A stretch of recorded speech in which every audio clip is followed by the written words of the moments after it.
Our recipe of the day. And Lemcke from The Art of Entertaining is here to show us how to make Pesto Jack Fondue. So, and this is kind of a nostalgic recipe, would you say? I think so, I do. And I think it's great for Valentine's Day. I thought, you know, this is on our Valentine menu that we're doing for our packages, and it's rather delicious. And I thought even you can make it at home, or you could even have it at, you know, at a party or something too. Yeah, right. Yeah. All right, so where do we start? So actually, I've already started, and I actually put 3/4 of a cup of chicken broth in here, and it's heating up. Oh. And then I'm going to add a 1/2 cup of white wine, and it can be any kind of white wine. It doesn't have to be anything in particular, just a bottle that you have open, or if you don't, Huh. So it's white not wine. just cheese. You need some liquid in there. You do. That's what helps it all melt together, and the fondue part of it.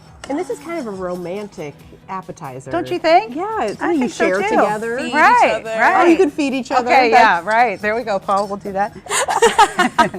So anyway, you bring this to like a little simmer, and then you start adding in the cheese, which we're ready now. So the greatest part of all is that this doesn't take long at all. And then you just keep on mixing it in there. What type is this? Oh, I'm sorry. It is actually a 1/2 pound of Swiss cheese. Ooh. A Gruyere is what I use. And then it's also Jack cheese. So it's And really just- good melting cheese. Exactly. Oh, and that's where the name comes in. You use Jack cheese. You do. Is it can you explain that a little bit? Like, what does that add to it? You know what? I think it just makes it less stringy. Like if I use all of Swiss cheese, then it kind of comes out and it's just like I'm constantly trying to blobs. like, yeah, exactly. Okay. And I'm constantly trying to like And wrap then it it's around. not romantic anymore when you've got strings of cheese hanging look around. away. Right. So you just keep on adding it, and it keeps on melting in until it gets to the right consistency. But it will take all of this cheese too. Wow. So yeah, right. And this is an appetizer. It's an appetizer. How thick are you trying to get this? Well, it actually, you still want it to be like runny, right?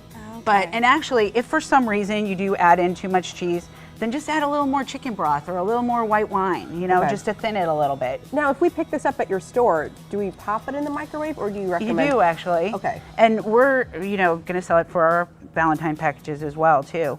But basically, it just takes a minute or two in the microwave to heat it up. And then I put it into a fondue pot for you guys to try, too. And I brought a bunch of different dippers. So, and you know, while you're, you know, before you do it, I'd get all my dippers ready because, you know, you want the cheese nice and hot when you're serving it. Now, you don't need a fondue pot at You home, don't, right? no. Okay. You can just But use your little pot like this and just take it off the stove. But that's really cute. And I've seen a lot at like secondhand shops too. So I bet you could come on one like pretty cheaply. Or even just at, you know, Target for. Now, you have asparagus as a you describe what you brought to dip it in. Okay, That's- so that's yeah, I fun. did. Yeah, Well, that I is brought fun. healthy dippers, a lot of healthy things. Okay. So I thought asparagus, carrots. Oh, thank you. You know, I have some grape tomatoes there. You know, regular grapes, some apple that I sliced up. Is this proper form? Yeah, there you go. Use my reach. Yeah, and if you guys, there's some plates too, you might need that. Okay. But basically, you just keep on adding it all the way until it's done, I lost it. until it becomes a nice consistency. Oh, there you go. Ooh, that's a nice shot there. I have napkins for you too. But you just keep on. Yeah, I there just you want to go. watch you eat that. Nobody wants to see this. It looks good. You're making it look good. So that means I it's like delicious. it. really That's good, right. but I love that you have fruit not too. pretty. It's- Yeah, because I think cheese and fruit, I love it, you know, and it really works well together. Now I also I feel like you're making risotto. well, because you do have to stir the whole time because otherwise it won't. can you feel- guys give me a napkin. Here. No, wait, hold on. Let's make this romantic. Oh my Excuse God, me. I have cheese all over my face. No, you don't. You're fine, honey. There you go. I should have fed you. I would have avoided this altogether. right? Yeah. So anyway, after I finish with the cheese, then I add in a little bit of nutmeg just to give it a great little nutty flavor. It really is great for the cheese. And I stir that in really good. I didn't get enough of a cheese bite. Was it really good? It got too much. So that was like the delicious combo? The taste is Do you incredible. taste the Thank wine? you. I feel like you taste. I didn't taste the wine necessarily, but it has like an acidity to it, so that it's not really heavy. You know, when you cook the wine, it cooks off the liquor too. So it's great for kids too. It doesn't matter. You know, everybody can eat it. and you really, it just gives it a little bit of flavor. It doesn't really change it at all. Yeah. You know? And actually, then I just added in, this is a tablespoon of pesto.